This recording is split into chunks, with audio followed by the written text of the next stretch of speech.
Hello and welcome, or welcome back to the channel. Today we are talking about the things that I am not buying in 2025. Now, I am going to provide a little bit of context on my relationship to consumption and just kind of my general financial situation, my consumption philosophy. If you are impatient and want to skip forward, you can, but I do think context is important. I was a shopaholic. Like I genuinely had an addiction to shopping. And I think that that's an important part of this to consider because I have since done a 180.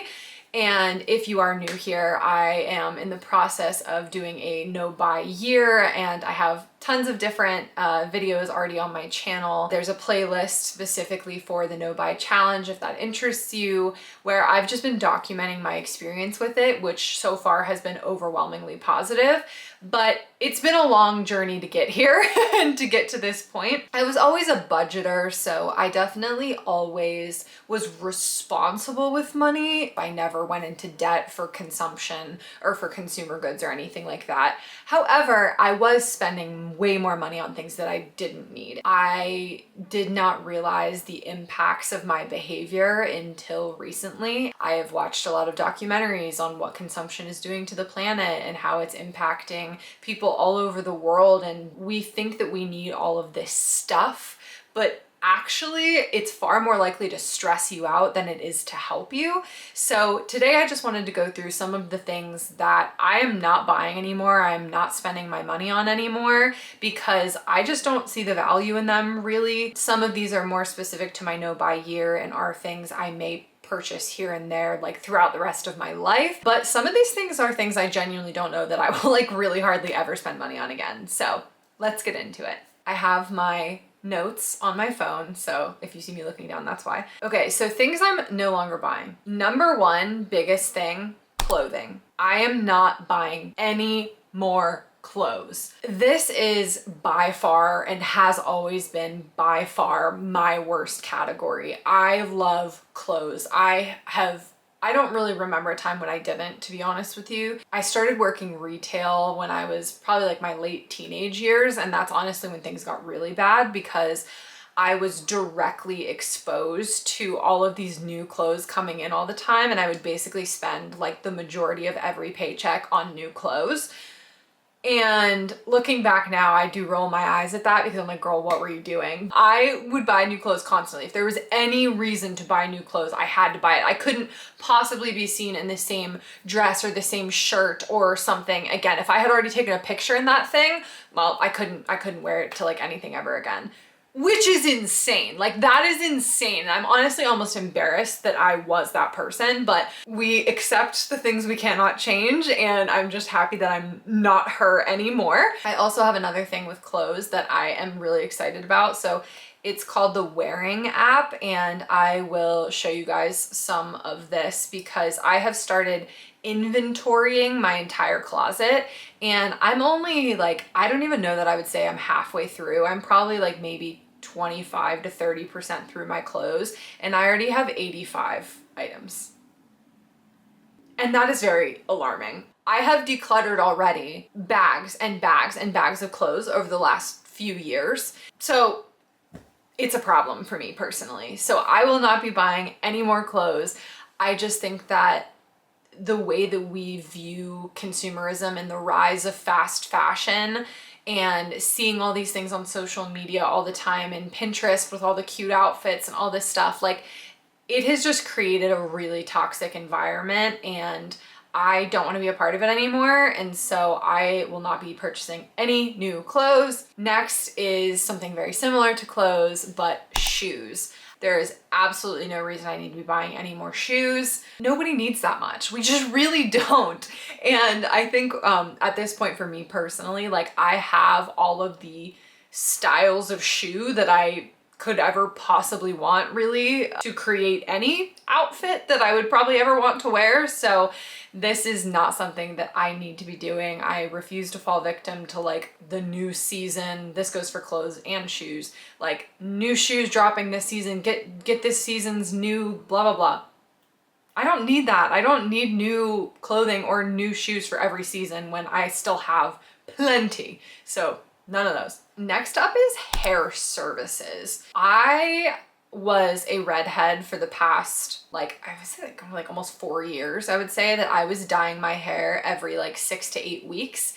And it was exhausting. And while I honestly loved my red hair so much, and I do actually miss it a lot of the time, I have dyed my hair back to what is closer to my natural color. The red is starting to come through a little tiny bit.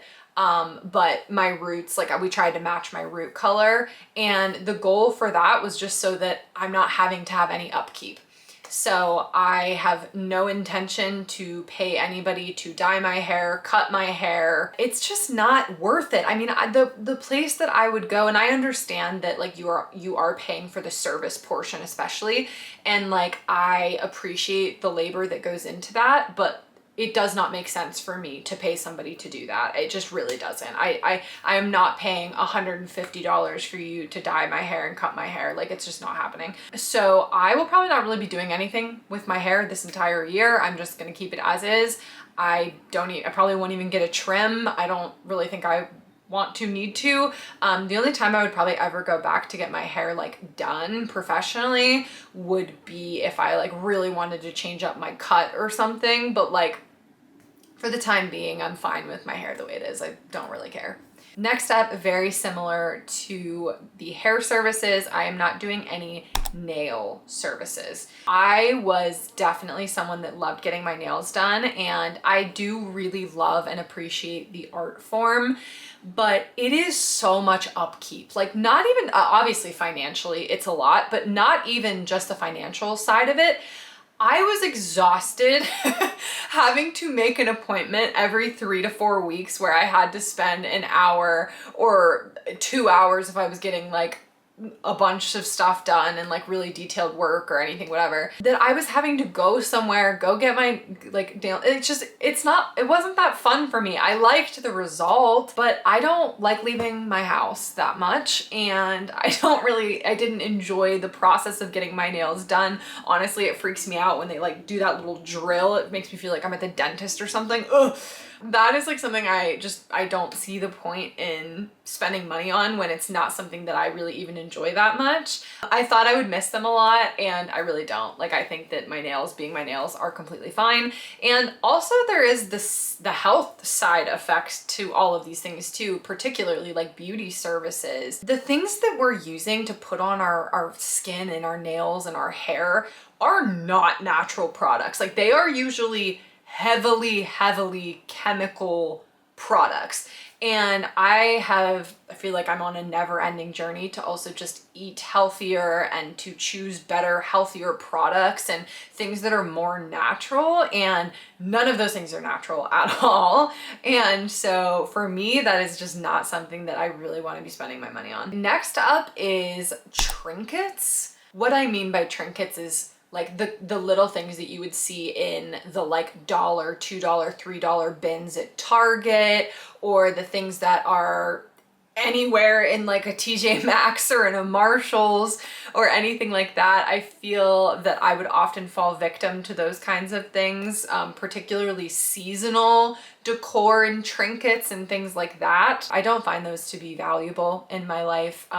They're cute in the moment, but then you bring it home and it's just another thing you have to worry about taking out and putting away and finding a space for it. And I mean, we are in a smaller living space, and we also share this space with a lot of people. My boyfriend and I share a bedroom, and then we also share the house with other people as well. And it's not a very big house, so it's like, you know, the idea of having even somewhere to put that stuff, it just honestly creates more stress in my life.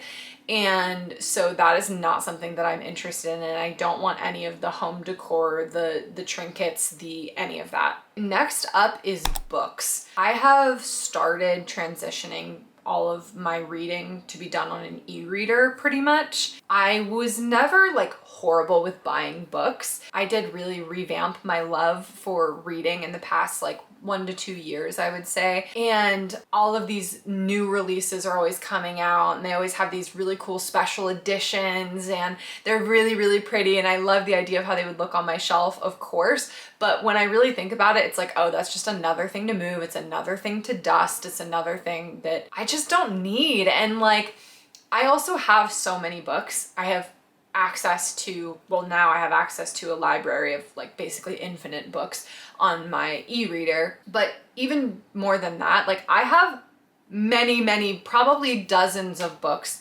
that I have never read that have been sitting on my shelf for probably years. And I should definitely prioritize reading those before I buy anything else. The only thing here that would be potentially an exception would be if a new release comes out, like for a series that I really love. Of course, I am going to be willing to purchase that. But even in that scenario, I'm purchasing it on my e-reader or am otherwise getting it on my e-reader instead of buying the physical book. Next up might be a little controversial, and I'm gonna say it, coffee. I used to spend so much money getting coffee out, and the vast majority of the time, it wasn't even that good. And I think about that all the time now that I haven't been buying it, and I'm now like 3 months into pretty much never buying coffee out. And specifically, a rule from my no buy is that I'm not allowed to buy coffee out unless I am physically at the coffee shop and it's like a social gathering, like if I'm meeting someone there or even if I'm working there or something physically, and I can't use a to-go cup or anything like that, like no non-reusable cups. So that's been a rule for all of 2025 anyway, as part of my no buy challenge, but I don't miss it. I just make it at home. And I make it at work or whatever. Like it's not, I get the convenience side of it and everything, but the stuff I make is genuinely most of the time better anyway. And it's not supporting a giant corporation, like when I would go to Starbucks all the time. And also I'm not wasting cup after cup after cup, which like the amount of non-reusable cups it's scary. Like it, when you think about how many people are using that multiple times a week, sometimes multiple times a day, like that adds up. Those cups don't just disappear. And so anyway, I'm pretty much not buying coffee out except for that very specific situation in which I am enjoying it as a sensory social experience at a coffee shop. And even that coffee shop also would probably ideally be like a locally owned place or something like a small business. This one also might cause a scene for some people, but I'm not buying any more water bottles or travel mugs or any other like drink containers. I just do not need them. I have so many different water bottles. I have so many different cups. There is no reason I need to purchase another one. Okay, great, they came out with a new cool color for this next Stanley. I don't care. Mine is fine. The one that my Stanley that I got as a hand-me-down from my cousin that has like a dent in it. Okay, it works. It's fine. Like, it's one of those things that, again, we're just consuming to consume at this point. I highly doubt you really need another water bottle. You probably just don't. And my last one that I'm going to talk about today is art supplies. So on my no buy, part of my exceptions are that I am allowed to spend money on hobbies or passions, but those things need to be done with great intention, and it also cannot be something that I already have or I have something close to it. So like I have so many paints and paintbrushes and pencils and paint pens and glue and glue sticks and like all of these things that I have sitting in a drawer that I've never used. And I really truly feel like at one point in my life, my hobby was shopping for hobbies more than my hobby was the hobby, if that makes sense. I would have this idea in my head of this person that I was going to be, that was going to be this great hobbyist, and I would buy all of the things to do the hobby and then I would never do it. So not doing that anymore. I'm not buying any more art supplies. Like I said, the only caveat here would be if for example, I really want to learn to sew this year. And so if I need to buy fabric or something in order to to make something, then that would be like an approved purchase.